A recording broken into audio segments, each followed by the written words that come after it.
Hai, apa kabar semuanya? Salam Najus ya. Jadi sesuai janji aku bakal ceritain pengalamanku dari awal menjadi seperti ini dan sampai saat ini. Jadi buat kalian yang baru gabung langsung aja ya, like, comment, dan subscribe biar aku makin semangat bikin kontennya. Kalau kayak gitu, yuk kita bahas ceritaku dari awal.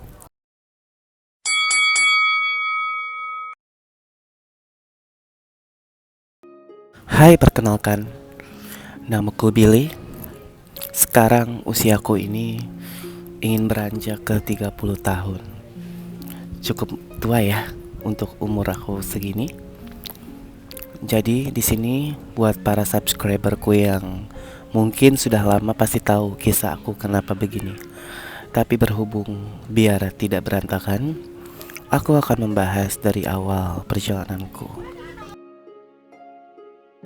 Sebut saja namaku Billy. Aku lahir di Sukabumi pada tahun 1991. Aku terlahir dari ayah dan ibu dan mempunyai dua bersaudara, aku dan adik perempuanku. Tapi di usiaku yang berumur 7 tahun, ayah dan ibu berpisah. Dan saat itulah aku merasakan sepi, kurangnya perhatian dari kedua orang tua. Karena memang itu sudah jalannya ya. Ayah harus berpisah dengan ibu. Dan akhirnya aku ikut ibu di Jakarta beserta nenek dan keluarga dari nenek. Singkat cerita, memang aku sudahlah tidak berkontak lagi sama ayah. Sedangkan ibu di usiaku 10 tahun, dia menikah lagi dengan pria pilihannya. Dan saat itu adik perempuanku ikut ke Bandung untuk tinggal bersama ibu dan ayah tiriku. Sedangkan aku di Jakarta tinggal bersama nenek. Nenek yang sangat sayang sekali padaku. Dari mulai sekolah, jajan, dia yang mengeluarkan uang untuk kehidupanku.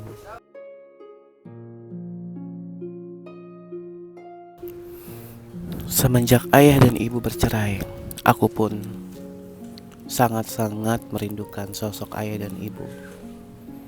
Untungnya nenek selalu ada untuk memberiku support.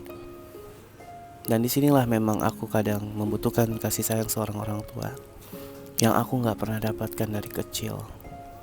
Aku tidak menyalahkan mereka, tapi hal inilah yang membuat aku menjadi seperti ini.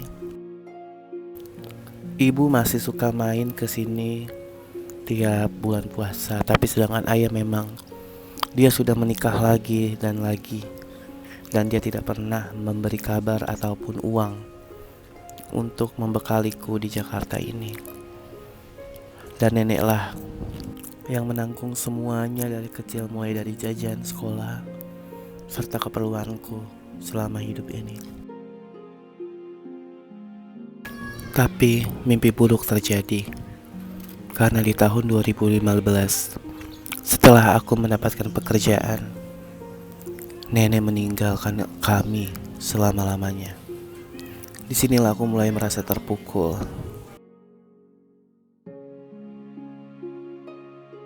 Kepergian nenek membuatku hancur sehancur-hancurnya.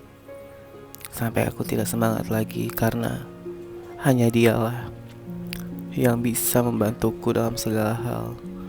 Dan alasan kenapa aku bekerja yaitu nenek. Karena ayahku sudah acuh. Sempat aku menemui ayahku ke kampung, tapi responnya sangat cuek dan dingin. Dari situlah aku sudah mulai malas untuk ketergantungan pada orang tua. Tapi alhamdulillah, mama masih suka berkontak dan menyanyikan kabar kepadaku. Hanya saja ayah yang tidak peduli sama sekali. Aku fokus bekerja untuk mengumpulkan uang untuk membahagiakan nenek di sana nanti. Dan kejadian yang tidak aku inginkan ini terjadi karena dimulai dari aku bermain Facebook. Memang aku bermain Facebook sudah lama, tapi semenjak kepergian nenek dan hancurnya keluargaku, aku mulai mencari dan membuka diri untuk teman-teman baru. Dan disinilah aku mengenal, sebut saja Mas Denny. Dia adalah orang pertama yang ada di hidupku di dunia pelangi ini. Karena perceraian itu, aku mulai mencari perhatian dan aku ingin sekali mempunyai sosok kakak laki-laki yang bisa menenangkanku, menjadi teman, menjadi sosok abang. Dan Mas Denny lah yang mengawali chat ini. Dia menchat aku di Messenger dan dia bilang, "Hai, apa kabar?"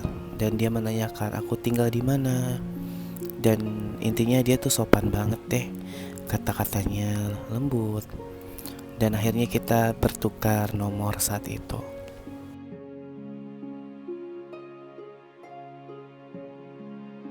Akhirnya kita pun saling bertukar nomor. Dan semakin lama, semakin hari, semakin dekat. Ya, layaknya teman biasa sih. Karena saat itu aku tidak menaruh curiga terhadap Mas Denny. Karena yang aku pikir dia hanya ingin menjadi abangku aja. Tapi suatu saat dia mengajak aku untuk bertemu. Dan disinilah terjadi kejadian yang tidak aku inginkan sama sekali. Dan akhirnya kita memutuskan untuk bertemu di satu mall. Dan di saat itulah kita ngobrol, berbicara, saling bercerita. Dan ternyata hari sudah mulai sore. Akhirnya dia mengajakku ke kontrakannya.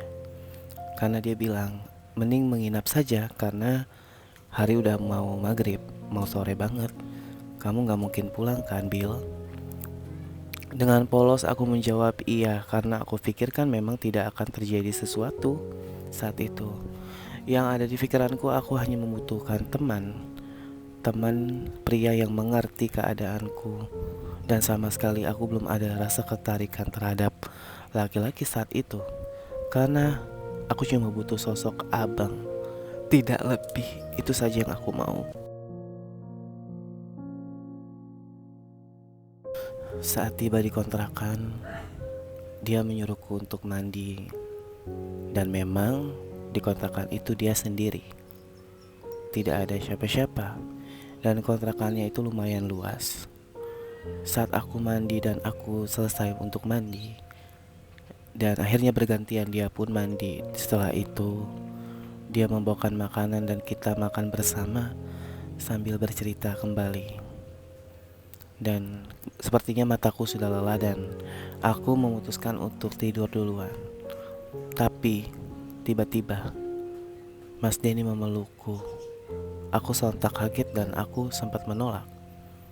Tapi dengan kasarnya dia sedikit mencekikku dan bilang, "Udah, kamu diem aja. Kita nikmatin malam ini." Dia memaksaku untuk aku membuka celanaku dan membuka bajuku. Aku sempat melawan dan aku menangis. Aku sampai bilang, Tolong, aku gak ada niat apa-apa." Dan dia bilang, "Tenang saja, aku akan bertanggung jawab. Aku tidak akan meninggalkanmu, Bill." Dan saat itu aku dinodai oleh Mas Denny. Dan itu sangat sakit sekali dan aku tidak pernah membayangkan akan terjadi seperti ini. Sampai aku menangis dan menjerit. Dia tidak berhenti untuk melakukan bejatnya itu. Aku hanya bisa pasrah dan aku berpikir, kenapa ini bisa terjadi? Aku hanya mencari sosok pria yang dewasa untuk menjadi sosok abang. Tapi ternyata kenapa jadi begini? Aku pun menangis terus dan terus. Dan dia tetap melakukan. Setelah melakukan aksi bejatnya, Dia berpesan kepadaku jangan bilang siapa-siapa dan dia akan bertanggung jawab. Aku tidak mengerti maksud tanggung jawab itu apa. Dan aku juga tidak tahu bahwa Mas Denny adalah seorang gay. Dan dari dialah rasa ketertarikanku terhadap laki-laki ini muncul dan muncul. Sampai aku menemukan beberapa orang di kehidupan pelangi ini. Dan Mas Denny, kamu jahat. Pagi pun tiba dan aku pulang. Dan aku merasakan sakit setelah dinodai olehnya. Sampai-sampai berdarah aku cek. Dan aku curhat kepada temanku perempuan. Dan dia sempat sontak kaget. Sebelum pulang dari kontrakan Mas Denny, dia pun memelukku dan bilang dia akan terus menghubungiku dan akan menjadikan aku pacarnya. Entah karena polos atau tidak tahu, aku mengiyakan saja perkataannya sambil menangis. Dan perjalanan aku dengan Mas Denny cukup panjang, karena kita menjalani hubungan ini selama 2 tahun. Lika-liku berjalan sampai akhirnya Mas Denny menikah. Dan pada dasarnya Mas Denny lah orang pertama yang menodaiku di dunia pelangi ini.